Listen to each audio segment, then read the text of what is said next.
Welcome back to Al's Kitchen. Back in January, I was fortunate enough to be able to go into a busy restaurant kitchen in Winterbourne, which is near Bristol.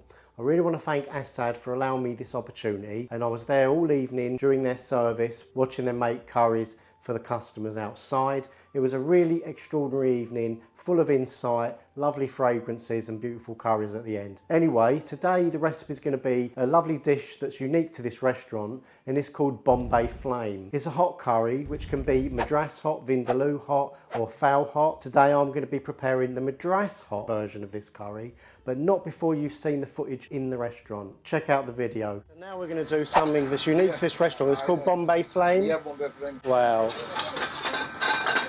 So in goes the oil, garlic ginger paste, and a little bit of crushed chilies. Chili flakes, yeah?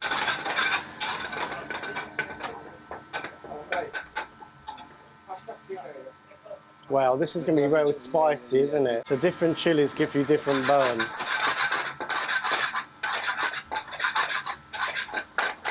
Mixed powder, salt, methi, garam masala,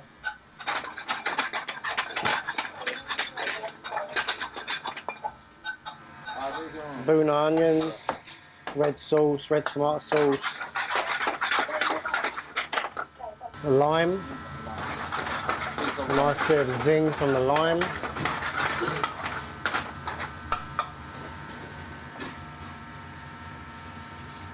putting in the chicken now. I love the way the chicken sits in the gravy. Some potato.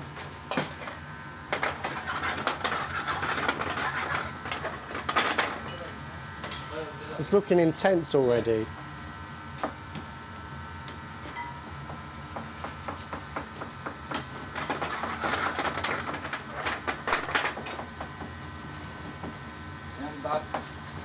Some naga paste. Naga pickle. Wow. Special. Is that King's? Yeah. Mr. Naga. Mr. Naga. You know everything.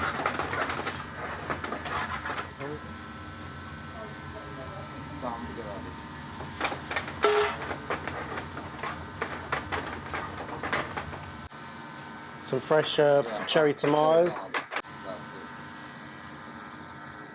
Wow. And we're going to reduce this down and make it nice and intense.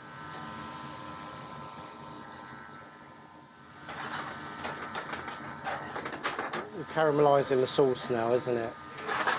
Now ready our dish. Excellent.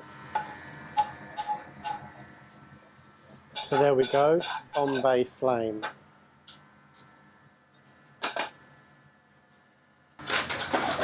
So you've seen me on my chicken fowl video, the one where I couldn't eat it, and now I'm about to eat Royal Raj's Bombay Flame. I haven't got any milk ready, so I don't know how I'm going to respond to this. You got Coke? I don't think Coke works. It's summer. I'm going to have a bit of potato. Ready? Are you ready? I'm ready.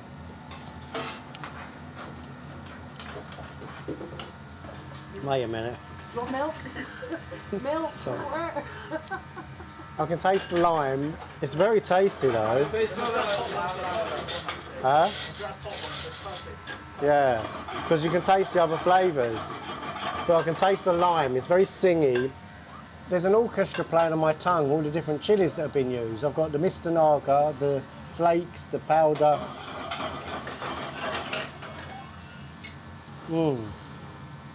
Yeah, it's hot. Do you want some? You lie down? Go on then. Go on manna. You can try some. It's all right, Claire. You can handle that, actually. I can handle it. I can handle anything. It's all right. Heat hot.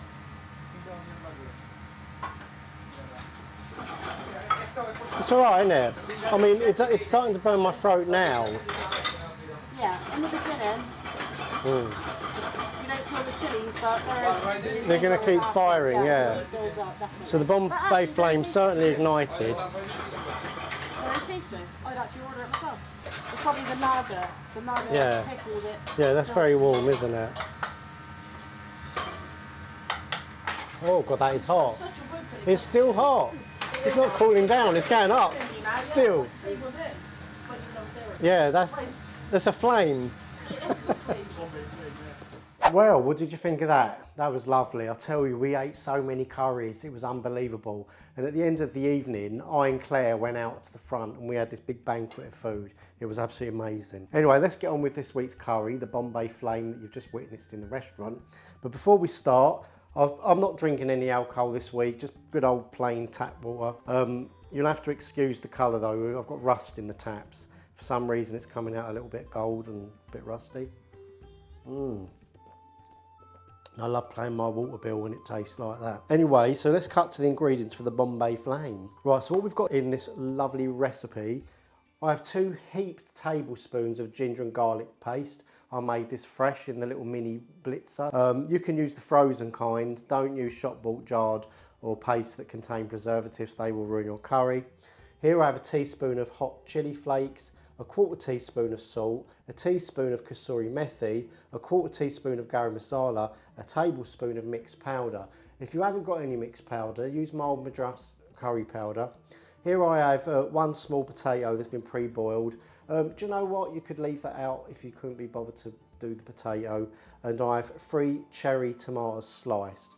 I've got around 8 cubes of chicken, which were pre-cooked in base gravy. I literally chopped the raw chicken, boiled it in some base gravy, just so it absorbs some spicy flavours.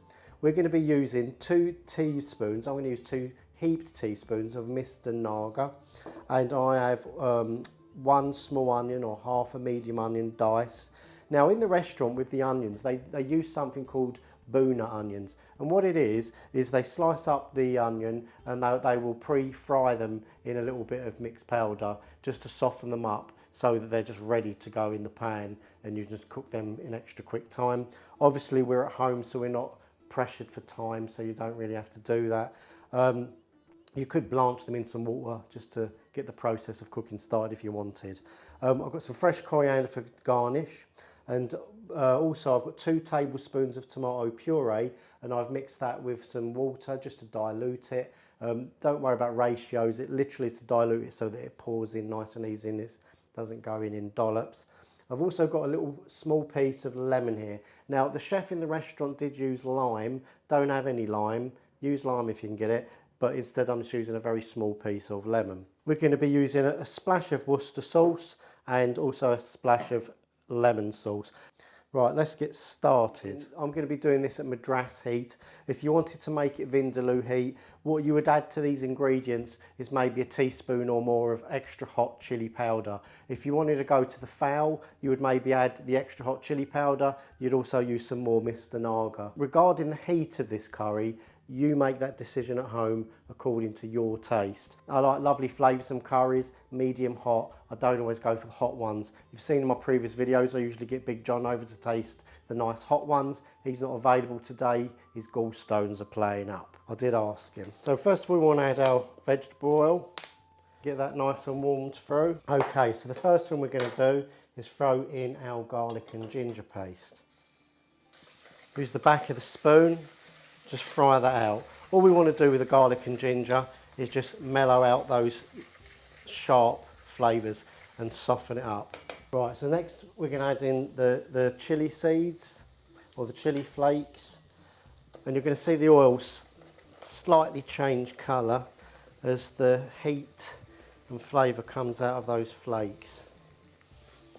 Such a quick process doing BIR, and you know, I'm so glad to be back to BIR. As you know, that I've been doing a lot of authentic recently, and you know, it's a bit time consuming cooking those because they're all done from scratch, but now these can be knocked out in quick time. So now we're going to throw in our onions.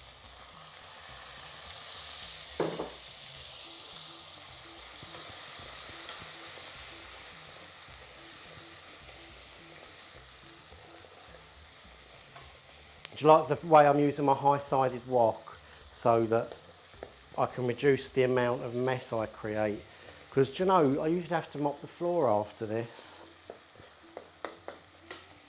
So just fry those down. But while they're frying down for a minute or so, we'll get the other ingredients ready. We're going to get the mixed powder ready. the garam masala, the salt and the methi.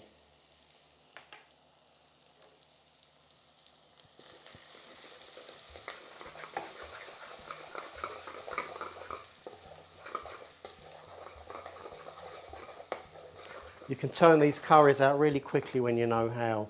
And I'm sure you'll love this. I mean, hotheads will definitely love this. I tried it in the restaurant, very spicy. Lovely flavours apart from the spice though.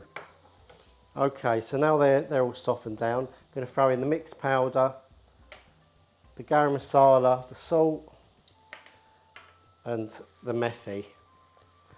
Just like sprinkle that in between the fingers like you would an OXO cube, yeah?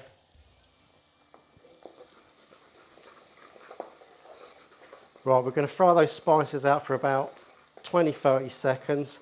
Just make sure it doesn't burn.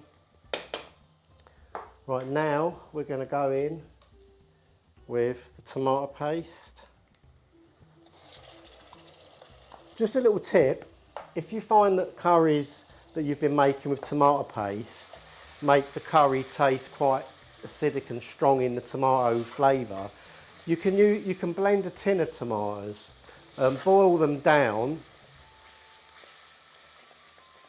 and just add a touch of tandoori masala powder and make a nice smooth tomato base, and the tomato element of the curry will be softer.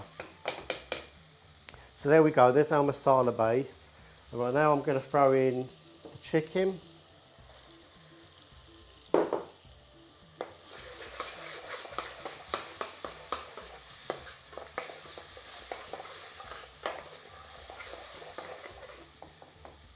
It's looking really intense already. You can add a squirt of Worcester sauce.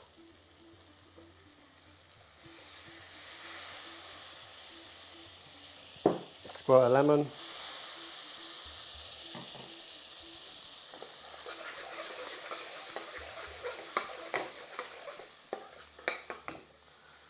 Well, that's that cooked out.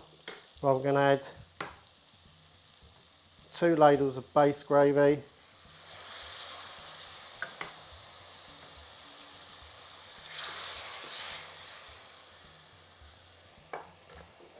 Give that a stir.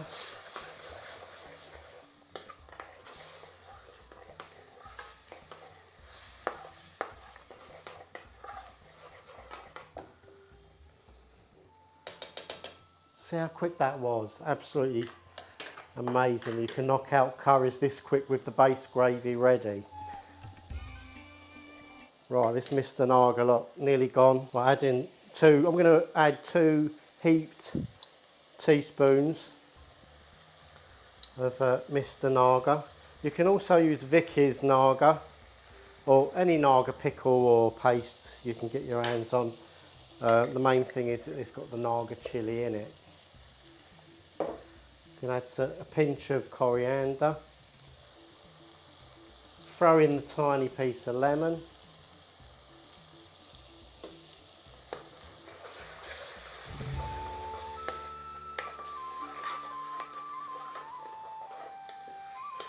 All we're doing now is just like caramelising the base gravy. I mean, do you know, I'd never heard of this curry before, Bombay Flame.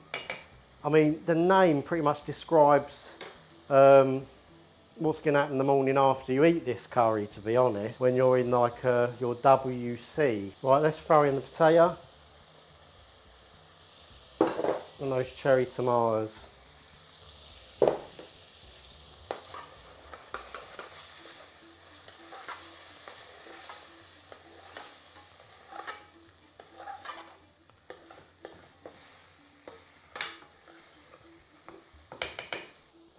Right, that looks pretty much done to me. You notice all the oil's gone to the top. So I'm going to turn that out and get ready to play up. Just before you play up though, just take out the piece of lemon. You don't want to be biting on the lemon.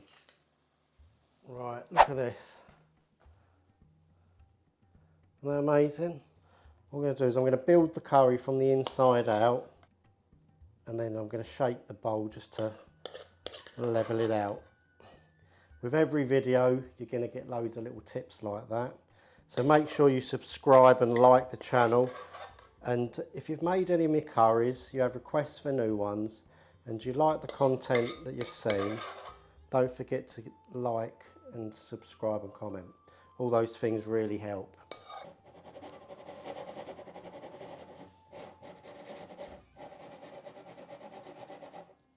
Garnish it with some coriander.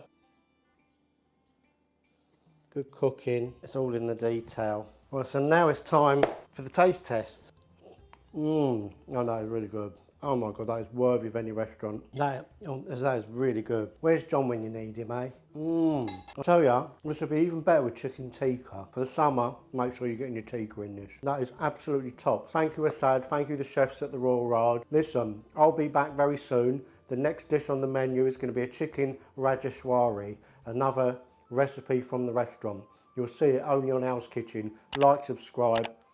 I'm Al, and I'm out of here.